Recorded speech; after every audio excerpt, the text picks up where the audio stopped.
ज्योतिष सीखने सिखाने की श्रृंखला में अंतिम ग्रह बचता है जिसके सामान्य फल और उसके कारकत्वों के बारे में इस वीडियो में हम आपके सम्मुख उपस्थित हैं। उसका नाम है केतु।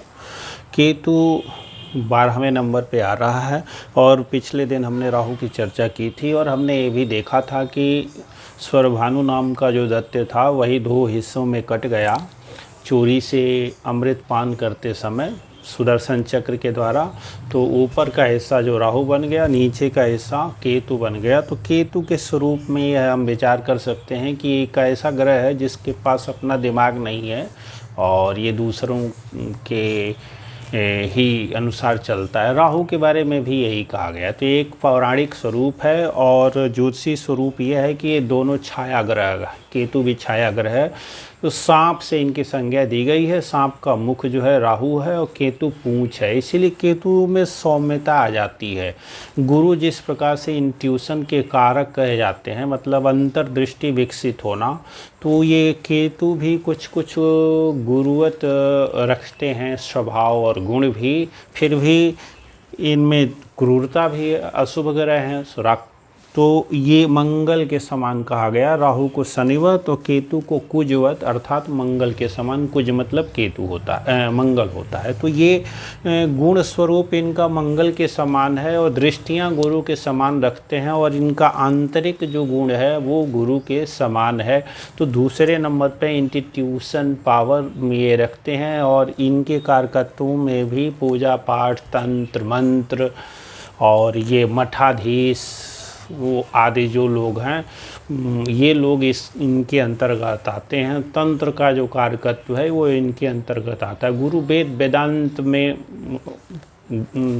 अधिक निष्णात है, मंत्रालयों में अधिक निष्णात हैं और उनके कारकत्व जो है सौम्यता लिए हुए हैं। तो केतु गुरुवत है पर वो मंगल का भी स्वभाव लिए हुए है और इसकी अपनी राशि नहीं है। नक्षत्र 3 इसके हैं, अश्वनी, मघा और मूल। 3 नक्षत्रों का ये स्वामी होता है, परंतु इसके पास अपनी कोई राशि नहीं है। इसीलिए जिस राशि में केतु बैठता है उस राशि के गुण को लेता है और उसके अनुरूप उसी का फल करता है। उसी को यह अपनी राशि मान लेता है और उसके अनुरूप उस अनुसार फल करता है।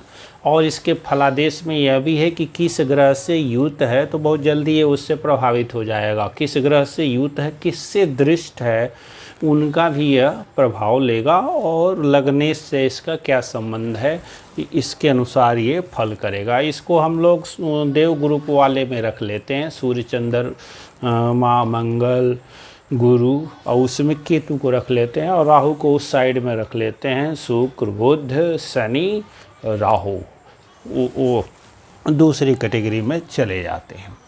अब इसके कारकत्वों में हम देखते हैं तो अभी अभी हमने विचार किया कि ये वात संबंधी गुण रखता है और मंगल के समान है, तो लड़ाई झगड़ा भी इसके कारकत्वों में आता है। मिलिट्री फोर्स, ये बारूद वाले जो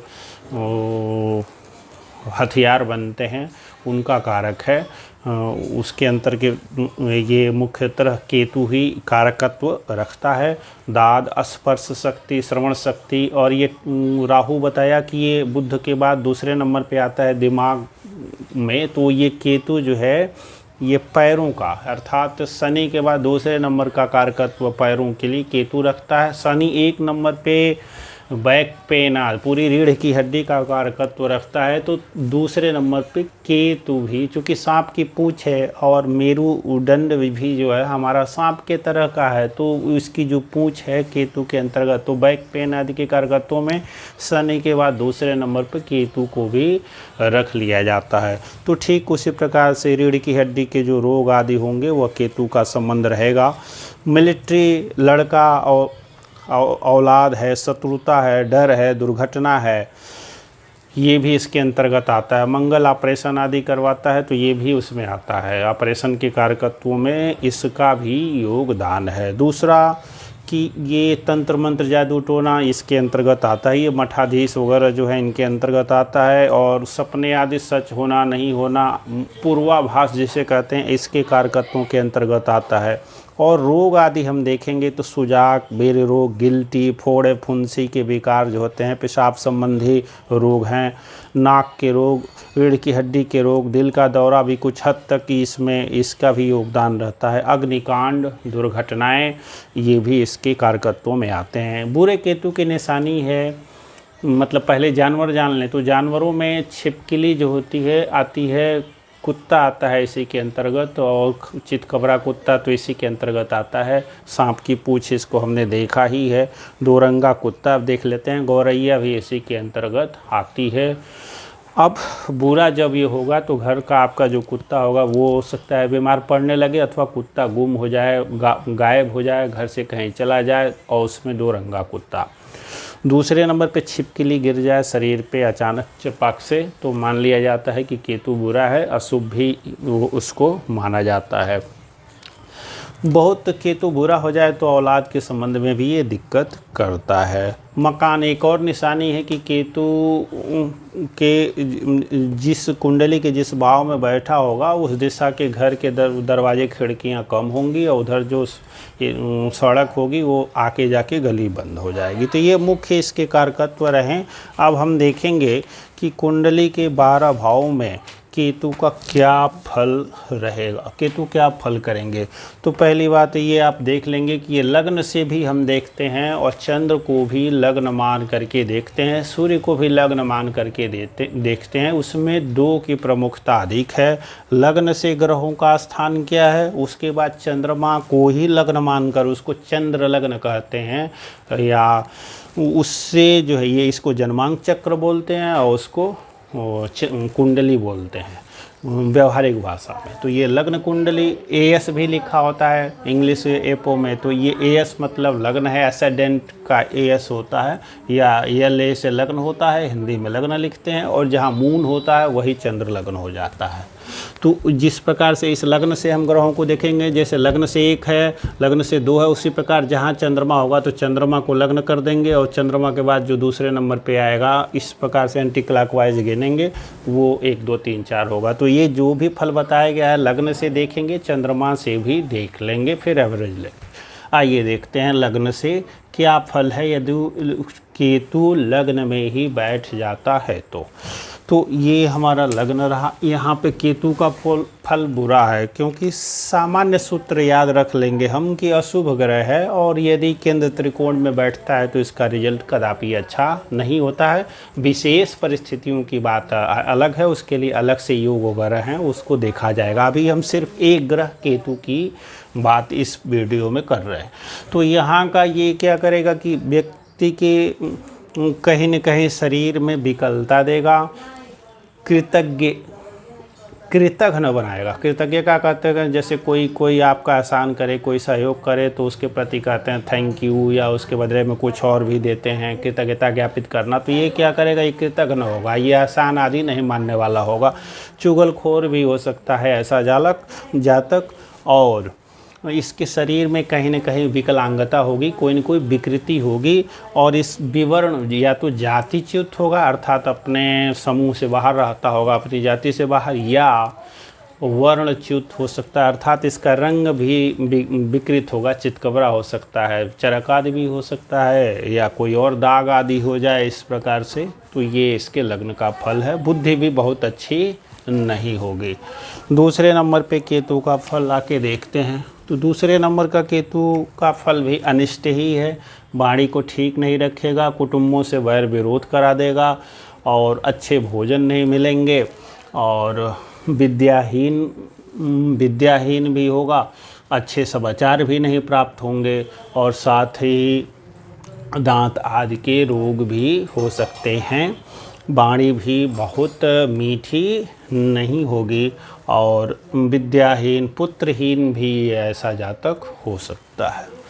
अंत में आते हैं तीसरे भाव के केतु के बारे में। बहुत ही उत्तम फल है। ऐसा जातक धनवान होगा, शूर होगा, पराक्रमी होगा, और इसके पास वैभव के साधन भी उपलब्ध होंगे, इसके पास संतति भी होगी, और ये खेल कूद आदि में भी अच्छा बढ़ चढ़ के काम करेगा। सेना, पुलिस, मिलिट्री फोर्स आदि में भी ये जा सकता है। निडर होगा, साहसी होगा, भाग्यवान होगा। हानि क्या है कि छोटे भाई बहनों को ये अपने समय में नष्ट कर सकता है, इतना ही इसकी हानि है। ये है चौथा भाव। चौथे भाव में भी केतु का ये जो है निकृष्ट फल है यहाँ पर। तो यहाँ पे केतु जो है माता को दुख देगा, परेशान करेगा और माता से विरोध उत्पन्न कराएगा। भूमि भवन वाहन लेने में परेशानी उत्पन्न होगी और मित्रों से भी सहयोग प्राप्त नहीं होगा। ये हमारा पंचम भाव है। पंचम भाव में चौथे भाव में केतु शर्करा रोग भी दे सकता है। यदि शुक्र के साथ हो तो शर्करा रोग होने की पक्की संभावना हो सकती है यहाँ पे चौथे के साथ। शर्करा रोग जिसको डायबिटीज बोलते हैं, मधुमेह बोलते हैं, तो ऐसा ये कर सकता है। दूसरी चीज़ है पंचम भाव में केतु हो तो ऐसा जातक जो है वेद वेदांत तो धर्म के मामले में तो अच्छा होगा, ठीक ठाक जाएगा। बुद्धि इसकी थोड़ी सी मलिन हो सकती है, फिर भी ये जो केतु के कारकत्व हैं बढ़ जाएंगे, क्योंकि ये त्रिकोण भी कहा जाता है। त्रिकोण में कोई भी ग्रह बुरा नहीं करता, अपने अच्छा हो जाता है, इस भाव के बुरा कर देता है। अर्थात संतान होने में विलम्ब होगा, कष्ट होगा, विद्याध्ययन में भी बाधा आएगी और पुत्र यदि हो भी जाएगा तो पुत्र का सुख कम रहेगा, पुत्र से विरोध होगा, पुत्र से झगड़ा झंझट होगा। शेयर मार्केट आदि में भी मन अच्छे प्रकार से कार्य नहीं कर पाएगा। ये जब तक कहीं मठाधीश वगैरह होने की सोचे तो ये हो सकता है और तंत्र मंत्र पाठ आदि में इसका मन अच्छा लगेगा। तो मंत्र शास्त्र में ये अच्छा, इसकी पकड़ अच्छी होगी इस जातक की। अब आते ये है छठा भाव और यहाँ पे वेरी गुड कह देते हैं केतु को। अशुभ ग्रह शुभ भाव में, तो ऐसा जातक क्या होगा, पुनः वही इष्ट सिद्धि इस जातक के पास होगी। सबसे बड़ी बात तो ये है, अर्थात जिस किसी भी मंत्र देवता की ये उपासना करेगा वहाँ बहुत शीघ्र ही इसको सफलता प्राप्त हो जाएगी, इष्ट के दर्शन हो जाएंगे, इष्ट सिद्ध हो जाएगा। और अन्य कार्यों, इष्ट सिद्धि का मतलब जो भी कार्य हाथ में लेगा उसमें इसको सफलता प्राप्त होने के योग रहेंगे। शत्रुओं को पराजित करेगा अपने पराक्रम से। इस भाव से 12वां है तो पत्नी से विरोध कर सकता है, अपनी दशांतर दशाओं में पत्नी के स्वास्थ्य में परेशानी कर सकता है, पत्नी की हानि भी कर सकता है, व्यापार की हानि भी कर सकता है, लेकिन व्यापार की हानि नहीं, जीवित वस्तुओं की हानि ही करेगा। तो व्यापार आदि की वृद्धि करेगा, क्योंकि अच्छा है तो कह रहा धनी होगा, मानी होगा, अभिमानी होगा और मठाधीश आदि हो सकता है, इष्ट सिद्ध होगा, सर्व सौभाग्यदायक स्थिति में ये लेकर के जाएगा, तो कोई डरने की ज़रूरत नहीं। यहाँ पे केतु का फल नॉट गुड, बहुत अच्छा नहीं है। यह केतु यात्राओं में सुख नहीं देगा, जातक का स्वास्थ्य भी कुछ न कुछ बिगड़ सकता है और पत्नी से विरोध कराएगा, पत्नी अच्छी नहीं होगी, मतलब पार्टनर अच्छा नहीं होगा, पार्टनरों से मतभेद होगा, विरोध होगा और अपनी पत्नी से ये दूर चला जाएगा या अपने पति से दूर चला जाएगा और कैरेक्टरलेस पार्टनर से इसका संबंध जो है हो सकता है। इधर मतलब इधर उधर, आजकल तो फैशन है, कोई बात नहीं है। बड़े मेट्रो शहरों में तो लव होना, फिर उसके बाद से लिव इन में रहना, फिर वेकअप होना, फिर लव होना, वेकअप होना, लिव इन होना, मतलब खेल ही है, कोई दिक्कत नहीं है। तो ये करा सकता है। अंतर्जातीय विवाह वगैरह की बात करेंगे तो अष्टम केतु, तो अष्टम में केतु या कोई भी ग्रह अच्छा नहीं होता, अशुभ ग्रह तो और भी अच्छा नहीं होता। तो ये केतु क्या करेगा, अष्टम मतलब गुदा संबंधी रोग उत्पन्न करेगा, जिसमें विसूची का रोग, जिसमें बॉसिर, पाइल्स, भगंदर आदि कहते हैं, तो वो सब स्थिति होगी। और महिला जातकों में भी इन्फेक्शन आदि के रोग यह उत्पन्न करेगा। साथ में ही धन की हानि कराएगा, कुटुंबों से वैर विरोध कराएगा, वाणी अच्छी नहीं होगी, पिता की हानि कराएगा, भाग्य की हानि कराएगा। तो यह केतु निश्चित तौर पे अच्छा नहीं है। पुत्र के स्वास्थ्य में भी कभी न कभी ये कमी कराता रहेगा, इसलिए इस केतु से भी बच के ही रहना है।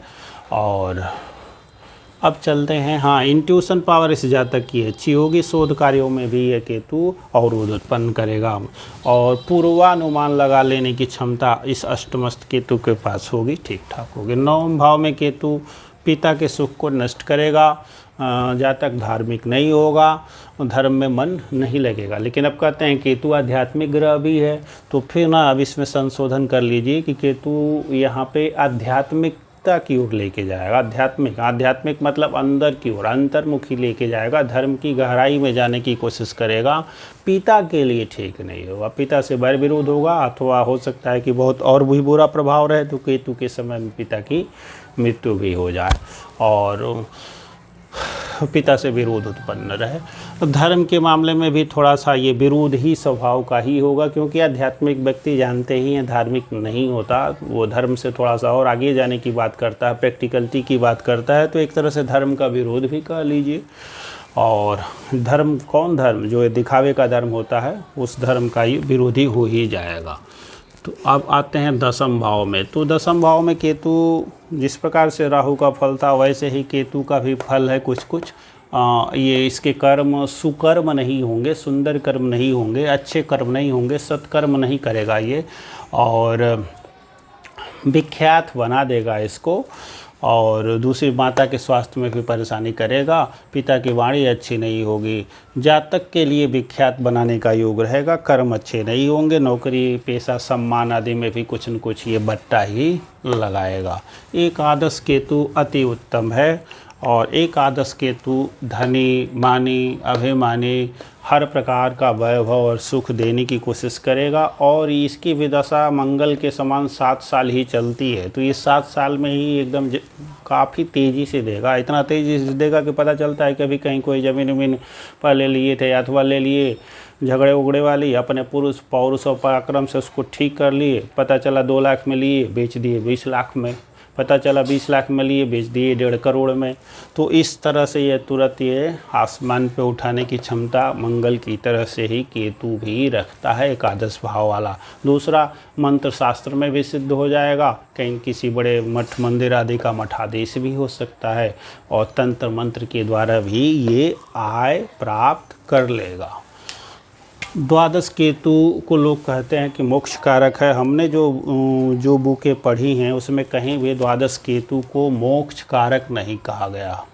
द्वादश से मृत्यु का विचार करते हैं, मोक्ष का स्थान केतु अशुभ ग्रह है तो क्या करेगा, इस भाव को बिगाड़ देगा। और पराशर होरा शास्त्र में तो लिखा है कि ये केतु दुर्मरण देता है। हमने मोक्ष वाले मोक्ष योग करके एक वीडियो बनाई है, बहुत पहले की वीडियो है। वीडियो की साउंड थोड़ी सी धीमी होगी लेकिन सुनेंगे तो सुनाई दे देगा अच्छे से।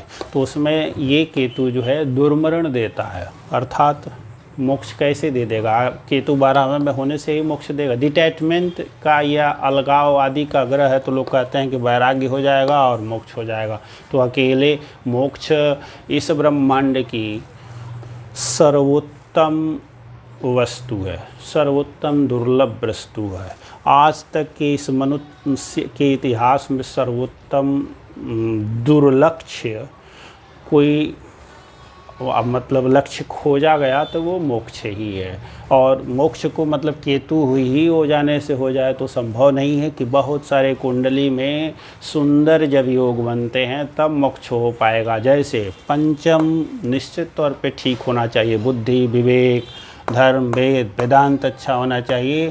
पंचम पंचमेश गुरु अच्छा होना चाहिए ताकि ये धर्म भी का कारक गुरु है ये भी ठीक ठाक हो, लग्न भी ठीक ठाक होना ही चाहिए, तब जा कर के मोक्ष की स्थिति उत्पन्न हो पाती है। और बुद्धि भी ठीक ठाक कारकत्व रखता हो कुंडली में तभी बुद्धि काम कर पाएगी, और तब सब सुप्रभावों को लेके जाएंगे तब ये केतु इधर से डिटैचमेंट दे दे, और तब जा कर के इन ग्रहों के तो वैराग्य आएगा कैसे, बगैर ज्ञान के वैराग्य नहीं आएगा। और ज्ञान पंचम पंचमेश और गुरु से ही उत्पन्न हो पाएगा, और साथ में लग्न की भी भूमिका रहेगी, लग्न लग्नेश की।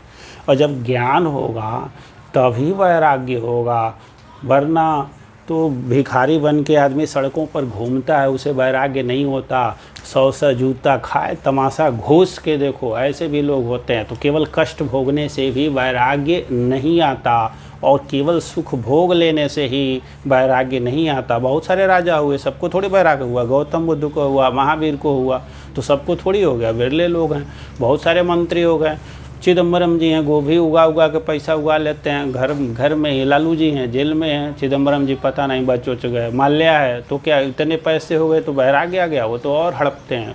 पता नहीं एक विदेशी महिला है, खरब 4थे नंबर की धनी महिला है, कितना दान दी, नहीं दी। रतन टाटा दिए, और उनके ये जो भी टाटा जी इस समय हैं बहुत दान दिए। अंबानी आदमी तमाम कमाते हैं, बहुत धन है, थोड़ा बहुत दान दे भी देते हैं। चलो इन लोगों से उत्तम बिल गेट्स को ले लीजिए। तो टाटा है, बिल गेट्स है, बहुत कमाया, बहुत सारा दान भी दे दिया, बहुत अधिक दान दे दिया।